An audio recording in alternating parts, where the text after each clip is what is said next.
the needle on the record.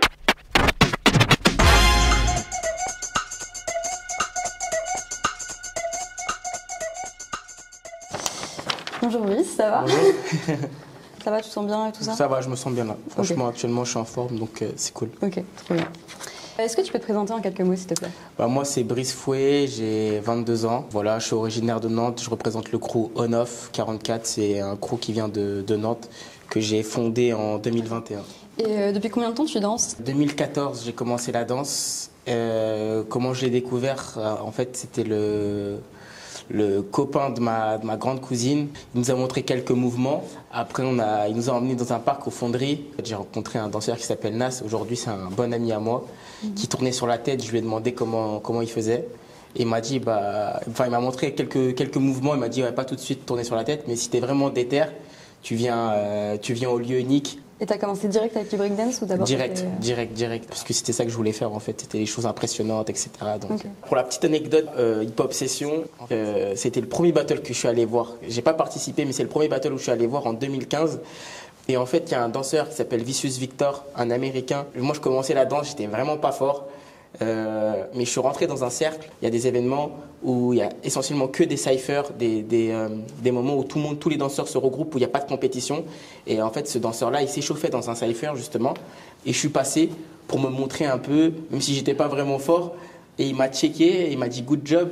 Et en fait, jusqu'à aujourd'hui, ça me marque parce que je me dis, waouh, le gars, il vient de gagner Red Bull et il prend le temps de me checker, me dire que voilà, il y a du potentiel. C'est à ce moment-là où je me suis dit, vas-y, j'ai envie vraiment de faire de la compétition. Et est-ce que tu peux donner une définition, ta définition du breakdance? Ma définition, c'est une bonne question. Le mouvement et la liberté. Honnêtement, pour moi, c'est une discipline qui demande beaucoup, beaucoup de temps, de motivation, de persévérance. Mais quand tu es sur scène, je pense que c'est la seule discipline où tu peux te sentir libre. Tu peux faire ce que tu veux. Si tu es inspiré par la danse classique ou les danses, les danses ethniques, entre guillemets, d'Afrique, Amérique latine, etc., tu peux le mettre dans ta danse. Comment ça se passe, la compétition? C'est simple, c'est une personne face à toi, c'est face à face. Et en vrai, c'est que le meilleur gagne. Mais il y a quand même ce respect. On peut voir parfois des gestes un peu, par exemple, des signes de mort, etc. Ou alors tu tapes par terre parce que la personne en face, elle s'est trompée ou elle s'est craquée. Mais à la fin du battle, il y a toujours un check. Moi, je check pour dire bonne chance et pour montrer que je respecte mon adversaire. Et à la fin aussi, je le check parce que voilà, on s'est fait la guerre, mais à la fin, c'est quand même la paix qu'on veut, quoi. Et voilà, après, c'est encore une fois le système de jugement, ça se fait beaucoup aussi au feeling, même s'il y a certains critères aujourd'hui avec les jeux, ça se fait aussi beaucoup au feeling, au ressenti. C'est pour ça que des fois le public, il peut dire ouh quand il voit que quelqu'un a gagné, mais l'œil du juge fait que parfois, non, en fait, on sent aussi les sensibilités artistiques en fait. Oui, c'est une super transition parce que ma question d'après, c'était justement sur comment est-ce qu'on juge un peu une qualité d'une performance. En fait, on va dire qu'il y a certains critères, certaines bases à respecter. Je commencerai déjà par les foundations. Donc là, on voit aussi quand même si le danseur en face a l'expérience, que les bases, est-ce qu'elles sont propres, elles sont nettes. Après, il y a le deuxième critère, c'est la propreté. Est-ce que c'est beau? Est-ce qu'il n'est pas tombé, etc. Parce que des fois, les mouvements sont tellement impressionnants que est-ce que ça vaut vraiment le coup de le faire, mais alors et te casser la figure sur scène, ou alors juste essayer de vraiment l'entraîner à l'entraînement et après le mettre vraiment quand tu le maîtrises à 100%. Donc des fois, c'est cette prise de risque que certains danseurs font face à une personne qui est ultra propre parce qu'elle a répété ses mouvements 1000 fois à l'entraînement, elle a confiance en ses mouvements, donc il y a la propreté qui est importante. Après, il y a l'originalité du danseur. On cherche, comme je disais, l'identité du danseur, comment il va briller sur scène en fait. Est-ce que c'est comme les autres? Parce c'est comme dans tout, hein. Il y a un effet de mode. Des fois, il y a un danseur qui va tout arracher et tout le monde va faire la même chose. Donc du coup, c'est comment tu vas apporter ta touche pour te différencier des autres. Après, il y a la technicité. La technicité, c'est la difficulté du mouvement. Donc c'est comme ça, c'est assez bizarre à juger parce qu'il y a certains qui vont se spécialiser que dans la technique. Mais pour moi, la technique, elle est plus large dans ça. La technique, elle rentre aussi, par exemple, comment tu vas exécuter un mouvement assez simple, mais comment tu vas l'emmener à ta manière, avec ton corps, etc. Pour moi, ça fait partie de la technique. Pour certains, ils vont dire c'est que des choses acrobatiques, athlétiques, etc. Pour eux, c'est ça la technique. Mais pour moi, c'est plus que ça.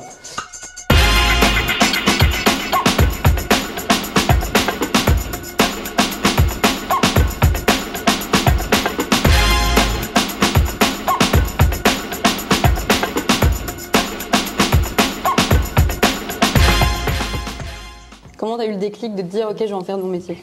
Ah, ça, c'est une très très bonne question. Il faut dissocier genre la danse et la danse. Alors, c'est compliqué à dire, mais en fait, il y a la danse où tu vas prendre des cours, où tu vas danser, tu vas voir ton prof. Tu as beau être passionné par la danse, à un moment, tu vas arriver à un stade où tu vas un peu perdre la passion petit à petit et ça sera juste une activité extrascolaire, quoi. Après, tu as l'autre partie de la danse où là, tu côtoies vraiment la communauté. Moi, j'ai eu la chance de ne pas prendre de cours. Moi, je suis direct rentré dans la communauté directement. Ils m'ont vu, j'étais tout petit. Et donc, du coup, la communauté, c'est là, tu vois comment ça se passe, en fait.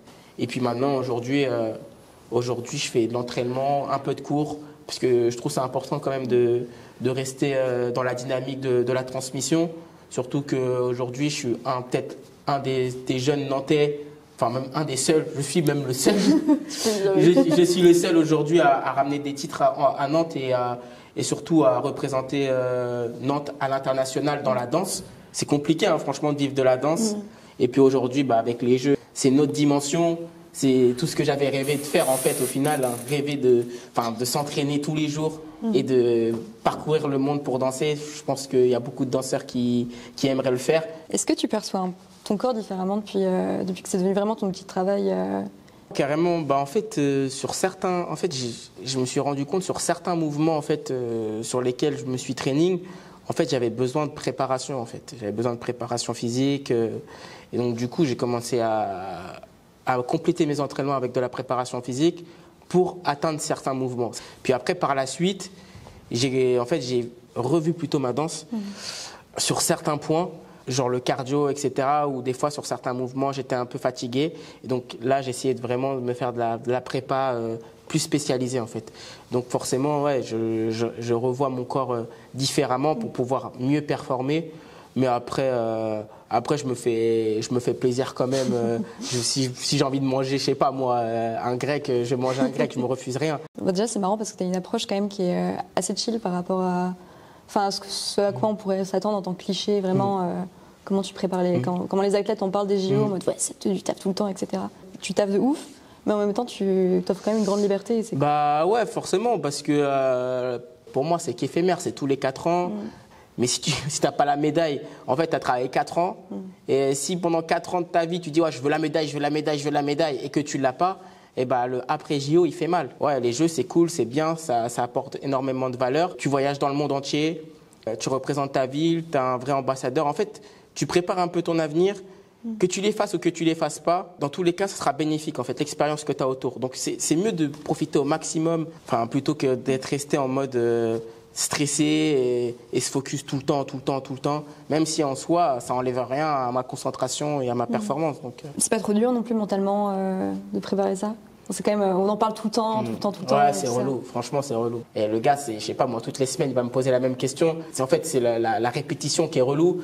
Après, il y a aussi ça, l'entraînement tout seul. Des fois, je m'entraîne tout seul à la salle. C'est dur psychologiquement parce que tu répètes les mêmes mouvements. Des fois, tu n'as pas inspiré. Moi, j'ai besoin de gens autour de moi. Il y a des avantages et des inconvénients. En fait, c'est un peu aussi c'est la première fois qu'il y a le breakdance au JO. Donc, c'est un peu une année un peu charnière et tout. Est-ce que tu penses que ça va permettre de démocratiser le sport de façon générale, ou pour toi, c'est déjà un peu ancré dans la culture, carrément ancré dans la culture? C'est une très bonne question. Alors, moi, j'ai les deux avis. C'est peut-être le sport de demain, tel que le skate, l'escalade ou le surf. Donc, forcément, c'est des sports qui sont porteurs. Donc, moi, je suis dans la bonne génération, donc c'est cool. Je dis pas non au break au JO. Après, je peux comprendre les gens qui disent ouais, ça dénature un peu la discipline, parce que le break, ça fait partie d'une culture qui est la première culture au monde, le hip-hop. Elle a un impact sur la société, que ce soit vraiment dans la haute société que dans la plus basse société. Alors que de base, c'est né dans le Bronx dans les années 70, dans un quartier. Et aujourd'hui, ça se retrouve aux Jeux, ça se retrouve à la Fashion Week, ça se retrouve partout. Donc je pense que là, les gens ils se rendent compte que le hip-hop, ça a un gros impact. Mais encore dans certains cerveaux, ils se disent que ouais, on est toujours des troubadours, donc il faut en profiter. Moi, j'ai commencé dans cette culture, je suis toujours dans cette culture et je prône à fond le hip-hop. Et voilà, parce que c'est le futur de toute façon dans tous les cas. Donc voilà. Je pense que pour les jeunes qui verront cette vidéo, il faut se focus sur un objectif, que tout est possible. Ça demande beaucoup de sacrifices. Sacrifices, travail, mais quand on le veut, on peut. Donc voilà. Ok, trop bien. Mais du coup, on te souhaite vraiment le. Merci meilleur. beaucoup, ça fait plaisir. On peut te souhaiter de gagner la battle des JO. Yes, bah ouais, en tout cas, on donne tout, on travaille pour. Ouais, j'imagine. Yes. D'accord, merci beaucoup. Merci. C'est très cool.